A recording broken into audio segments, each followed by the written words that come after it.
Well, hello, my friends, and welcome to Hope for Your Heart. This is Pastor Calvin Corbett. So glad that you are joining us today on this Monday broadcast. Here is our theme verse for today as we talk about the advent of joy.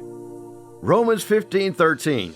May the God of all hope fill you with all joy. Do you get that? All hope, all joy, because of the peace that you have as you trust in Him, so that you may overflow with hope by the power of the Holy Spirit. Well, I'm talking to you today about joy. It's the joy of the Christmas Advent. Before we go too far, let me tell you my really bad dad joke for the day. A woman was weed whacking her yard and accidentally cut off the tail of her cat. The cat was hiding in the grass. She rushed over to her cat and picked up the cat and took the cat and the tail and rushed over to Walmart. Well, you say, why in the world Walmart? Well, hello. Walmart is the largest retailer in the world. Well, that was bad, okay? So we want to keep the expectations low today because we know that this is a tough time to be alive. And as you look at our world today, there's lots of reasons to be filled with gloom and despair and dismay. But I want you to know we have so much more to be joyful about. Now, William Barclay was a great philosopher and Christian of yesteryear, and he said this: a gloomy Christian is a contradiction of terms, and nothing in all of religious history has done Christianity more harm than its connection with black clothes and long faces. In other words, if you've been born again, you can't be gloomy because the joy of the Lord resides within you. Now, a great way to predict the future, as you know, is to know the past. We are getting ready to celebrate the 55th anniversary of the passing of Winston Churchill. He died on January the 24th, 1965. He was 90 years old. As you look at his life, he had an amazing life, and Boris Johnson wrote a biography of Winston Churchill. And the biography was entitled The Churchill Factor. Now, Johnson is a mayor of London, and he had studied Churchill for most of his life. Nonetheless, there is much in Johnson's biography that I didn't know, and as I was reading this biography, I was just overwhelmed with all that Churchill knew and all that he did. As a matter of fact, his personal library exceeded 60,000 books. And not only did he have a lot of books, but his vocabulary was extensive. His vocabulary exceeded 65,000 words. Now, if you communicate a lot, you probably have a working vocabulary of about 30,000, maybe 35,000 words. Most people have a working vocabulary of about 25,000 words. And so Winston Churchill exceeded by 2 or 3 times the average person's use of the English language. As we look at his life, he was phenomenal. He basically invented the tank during World War II and was one of the first governmental officials in the world to fly and the first one to really recognize the value of aviation in war. As a matter of fact, he was one of the first guys that would trust airplanes to fly. And he would not be afraid to jump in an airplane to do his traveling. But part of Churchill's story that Johnson highlights the most is this wonderful and indispensable ability that Churchill had to predict the future. And that's where we come up with the term, the Churchill factor. According to Johnson, Churchill was better than any other leader in the world at predicting the future. Now, he saw the perils of Nazism when many were preaching appeasement. He saw the critical nature of Americans' involvement in the war when most Americans refused to have anything to do with the European conflict. Time after time, he was able to predict human behavior with remarkable precision. How did he do it? Well, according to Johnson, Churchill could see the future because he understood the past. He knew that past behavior is the best predictor of future behavior. So for Churchill, history is destiny. Knowing the past and using it to change the future is what's called the Churchill factor. And now, taking a page from Churchill, Let's look at the past 50 years of American culture and imagine where we're going in the future. Now, we're not going to go back a couple hundred years. We're just going to go back about 50 to 60 years. In 1964, for example, the divorce rate was 24%. When I was a kid, it was pretty much unheard of that your friend and his parents were going to go through a divorce. Today, that rate is over 50% of first marriages. Now, some say that it would be even more than that, but now we have a new phenomena in America where people are cohabitating without getting married. And so it's kind of skewing the numbers because a lot of people are acting as if they're married couples for a year or two or five, etc., and then they're pulling out of that relationship. Where in the past, they would be pulling out of a marriage. Today, we know that first marriages have a divorce rate of about 50%. Maybe you're thinking, well, the first marriage is kind of like a starter marriage. Kind of like you buy that first home and then you outgrow that home and you have a little more money and you're able to get a dream home, right? So you start off and thinking, this is my starter home, I'm going to sell it, and I'm going to take the proceeds that I earn on this first home and I'm going to invest it into my dream home. Well, I think a lot of people kind of think that with marriage. And they think, well, maybe I messed up on the first marriage, but it'll be a whole lot better on the second marriage. I'm going to reduce those rates on the second marriage. But here's what we find about the percentage of divorce in second marriages. It goes up to 67%. Third marriages go up to 74% divorce rate. Now, not only do we have trouble with marriages no longer holding together for the long term, no longer till death do us part. As a matter of fact, I always kid around when I do a marriage ceremony. I says, in this day and age, we're seeing people get married for better, for worse, but not for long. Not only do we have trouble with marriages, but we also discover that most crimes today are more common than they were 50 years ago. There's an increase in violent crimes. Rapes and assaults have doubled per capita in the last 50 years. The number of Americans who say they have no religious affiliation has also grown eightfold since 1964. As a matter of fact, 1/3 of young adults state they have no religious identity. And with millennials, it's even higher than that. Perhaps the most significant cultural change in recent years has been in the area of sexual ethics. As a matter of fact, this is such a touchy subject that I actually received some comments from my church after giving this message to my congregation. Let's look at sexual ethics. Now, 10 years ago, it would have been difficult to imagine the legalization of same-sex marriage. Now, today, all states have legalized gay marriage. Will sexual ethics continue to devolve? Well, one German psychologist says this about pedophilia. He says, it's a handicap. I try to compare it to having diabetes. A recent article in The Guardian documents the growing movement of reclassifying pedophilia as a sexual orientation and to actually legalize consensual pedophilic relations.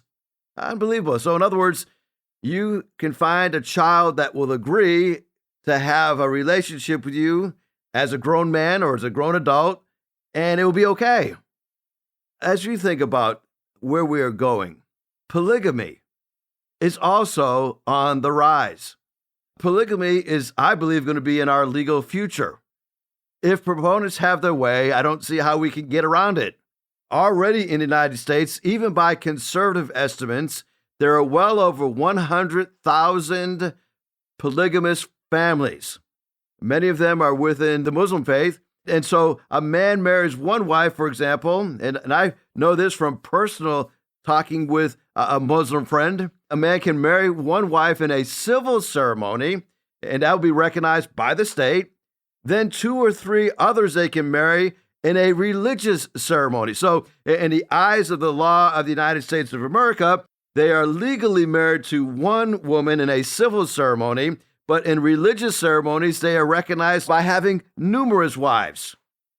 According to a recent study, there's changes in young adults' attitudes toward a polygamous marriage, where they used to be opposed to it. Now they're becoming more and more neutral to it. So where are we going here? As a society, where are we headed? Well, I could go on and on and on, and all you have to do is just kind of read and keep up with the news today, and you discover there's all kinds of deviant sexual relationships going on in our world today. As a result, many have lost their joy. Sadly, they don't make the connection between living a righteous life and living a joyful life. The General Social Survey has been surveying all Americans since 1972, and they ask these questions. They ask, are you very happy, pretty happy, or not happy at all? Up until recently, Americans would say they're pretty happy. That was kind of the number one answer. Today, that percentage has drastically dropped. As a matter of fact, since the pandemic, every poll they've taken in the last 4 years indicates that the highest response of Americans today is that they're not very happy at all. In other words, the numbers have completely inverted. It used to be we had the pretty happies would lead the list. Now the not too happies are leading the top of the list.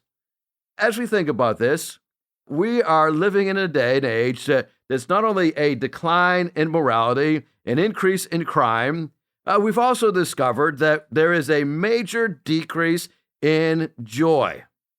Now, there's two things in all of history that I have noticed has never changed. One is human behavior. The other is God's behavior. You know, we as people are pretty complex, but we're really not all that complicated. God is very complex, but he's really not that complicated either. When you look at the history that we see in human behavior, you see a pattern that repeats over and over and over again.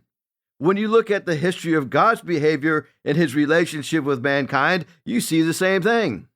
This is what happens, and you could summarize human history by saying, God blesses us, we take his blessings for granted.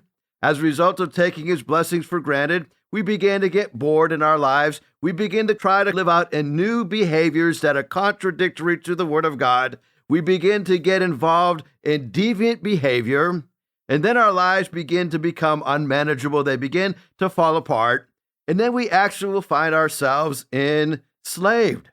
Sometimes it's physically enslaved. Sometimes it's financially enslaved. Sometimes it's an emotional enslavement. Sometimes we're controlled by our addictions. We're enslaved to drugs and alcohol. There's this enslaving that takes place. Oftentimes we will live in that state of slavery for a long time, and then finally God sends somebody along to give us the good news of the gospel, and we are set free. And so we have things restored. The locust hath eaten, but God restores, right? And we see blessing. That's human behavior. And then we repeat the cycle all over again. I mean, all you have to do is just read the Old Testament. You see the nation of Israel, when they honored God and they worshiped God, they were doing great. But all of a sudden, they start taking him for granted, and they'd start worshiping false gods, and they would find themselves in a major dilemma. God was very patient with them, but finally he would say, enough is enough. Well, that's kind of the history of human behavior. God's behavior, I guess you could say, is opposite. God is always on a search and rescue mission. He looks at humanity and he draws them into a relationship with him. He sends prophets, he sends preachers, and he sends people that share the good news of the gospel. When a culture or a society begins to receive the good news of the gospel, prosperity ensues. Things begin to pick up. Business does better. And then they turn their back on God. And slowly but surely begins to fall apart. God continues pursuing them. God continues to show his love to them. You know what always amazes me? Every day you wake up, the sun rises. Every evening the sun sets. The waves come up against the shore and they go back. Our world rotates on its axis, and it doesn't matter whether you live for Christ or don't live for Christ. You just see all these blessings take place over and over and over again. Why is that? Because God's behavior doesn't change. He loves us unconditionally. Now, there's consequences for not loving him, But even if we choose not to love him, he still allows the rain to fall on the just and the unjust. He still allows the sun to shine on those who deserve it and those who don't deserve it. He still blesses those who deserve it as well as blessing those who don't deserve it. But there's one factor that I see as a major difference, not only eternal factors. If you're born again, you experience life more abundantly. One day you're going to go to heaven. But I believe there's also the component of joy. Believers have joy that is inexpressible and full of glory. So today I want to look at the Christmas story from the eyes of the shepherds. Now, why were the shepherds so filled with joy? I mean, when you look at the shepherds, they were kind of these societal rejects. They were the group of people that everybody loved to hate. I mean, they were out in their fields, tending their sheep by night. They were socially awkward. They were disconnected from society. They were out there in the middle of nowhere. They kind of held to themselves. They would be out there for weeks on end. So shepherds probably had an aroma to them. They probably stunk. And they had this job of caring for sheep. Nobody wanted their job. And nobody would say, I want to be a shepherd, right? They were despised and rejected. Oftentimes, they were accused of crime. Oftentimes, they were people that just lived for themselves. But God appears to the shepherds, and they were filled with joy. Well, I know you kind of know the Christmas story. And today we're going to be looking, and tomorrow we're going to be looking at Luke chapter 2, where it says there were shepherds living out in the fields nearby, keeping watch over their flocks at night. I see the first reason why they were filled with joy, because they were focused. They were faithfully focused. You see, when my focus is down, or my focus is in the wrong direction, I lose joy. Now, when I realign my focus, I will begin to regain the joy. As humans, we have a weakness. Henry Ford put it this way: our weakness is trying to do too many things at once. That scatters the effort, that destroys our direction. It makes for haste, and haste makes waste, right? And so we do things all the wrong possible ways before we come to the right one. And then we think it is the best way because it works. And it was the only way that was left that we could see. Now, every now and then, I wake up in the morning headed toward this finality of a dozen things to do, and I can't do them all at once. When asked what Ford would do about a situation like that, he replied, if I am facing a day where there's so many things to do that I can't possibly get them all done, he says, well, I go out and I trot around the house while I'm running off the excess energy that wants to do too much. My mind clears up and I see what can be done, and I see what should be done first. These shepherds were focused. They were out in the fields taking care of their sheep at night. They knew they had one job to do: take care of those sheep. And they were focused on doing it. Paul says, set your mind on the things that are above, not on the things that are on the earth. So this is a way of thinking. Think about eternal things. Years ago, they used to say, well, that guy over there is so heavenly minded, he's no earthly good.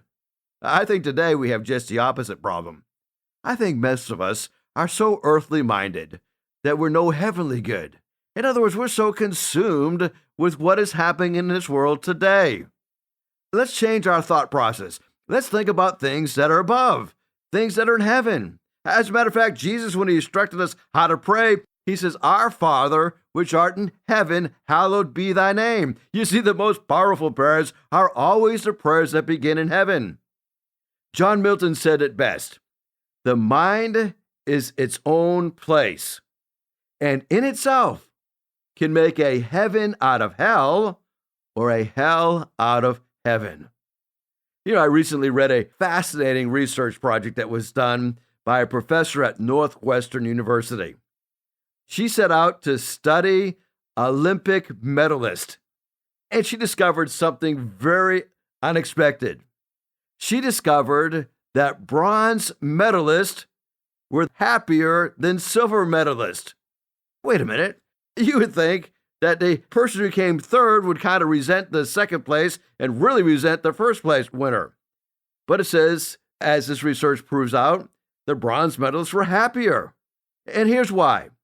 She found that silver medalists tended to focus on how close they came to winning the gold. So they were not satisfied with their silver. Bronze medalists tended to focus on how close they came to not winning a medal at all. So they were just happy to be on that stand getting that medal. I've discovered something. And maybe you've discovered this too. Maybe you're listening to me and you're a person of means. I've learned that a big paycheck doesn't necessarily equal big happiness. Maybe you've never had a really big paycheck, but I promise you, it doesn't equal happiness. In 2019, Bloomberg released the results of a survey that was designed to find the happiest occupations in the United States. Now, the results were surprising and revealing. You would think the higher paying the job is, the happier those working in that field would be, but the results were surprising. Firefighters came out on top, scoring 9 out of 10 on job satisfaction. Pediatricians were not far behind. Tied for fourth were communication professors and guidance counselors. Well, what lessons can business leaders learn from this survey? At first glance, the occupations and those who responded rated as happiest might appear to lack a common denominator. However, when you look closer at these occupations, they all shared a handful of qualities. They all were involved in serving someone else. Serving somebody else. On the list on number 7 was waitresses. Serving someone else. Definitely not on the higher end of the pay scale. But because they were serving someone else, they were happier. You see, be focused on what God has called you to do. Be like those shepherds who are watching their sheep by night. They were undaunted as to what was happening all around them. They probably didn't even know that Bethlehem was bustling with a crowd of people that had come back to their hometown to pay the taxes. They didn't even have a clue that the King of Kings and the Lord of Lords was about to be born. They just set their mind on taking care of the sheep, tending to stinky, nasty sheep. That was their focus. If you really want to be joy-filled, stay in your own lane. Do what God's called you to do. I often tell our staff at the academy and at our church, I said, now listen, there's some things that you don't need to worry about. If it's not in your swim lane, don't worry about it. You have enough to take care of in your own swim lane to keep yourself really busy. And if you get out of that swim lane, you're not going to have all the facts straight and you're not going to be satisfied. You're going to be frustrated because you're trying to do something that is not your responsibility. Those shepherds watched their sheep by night. They were faithfully focused. There's a second reason why these shepherds were so filled with joy. And number 2, they were shockingly surprised. Look at verse 9 of Luke chapter 2. An angel of the Lord appeared to them, and the glory of the Lord shone round about them, and they were terrified. They were surprised by the appearance of an angel. They were surprised by the message of the angels, and perhaps the biggest surprise in this message was given to them. The message of the coming of the Messiah was given to them, mere shepherds. You see, the Bible tells us that there is no fear in love. Perfect love casts out fear. For fear has to do with punishment. That's what they were afraid of. But whoever fears has not been perfected in love. I am so enjoying being a grandfather. Sometimes my grandson James will come by and see me, and he's 6 months old now, and sometimes I say, well, hello, baby James, good to see you. And when I do that, he jolts, and I frighten him, and I scare him, and he gets surprised, and then I say, it's okay, baby James. It's Grandpa. You don't have anything to worry about. And all of a sudden, a big smile will come across his face. I'll pick him up and scoop him up in my arms. You see, he was shocked, but that shock turned into that surprise and that joy. He's surprised at how God steps in. I'm blown away by God's grace. I am blown away that I have a group of people that prays for me through crisis. I want to encourage you, join me tomorrow as we look at the rest of the reason why these shepherds were so filled with joy. Well, God bless you. Thank you for joining me today. If I can help you with anything, please give me a call, 252-267-2365. If you'd like to hear this broadcast again, you can have a free download at buzzsprout.com/1890557, or you can listen on Amazon, Spotify, Google Podcast, and Apple Podcast. Hickory Ridge Community Church is located at 3320 Battlefield Boulevard South in Chesapeake, Virginia.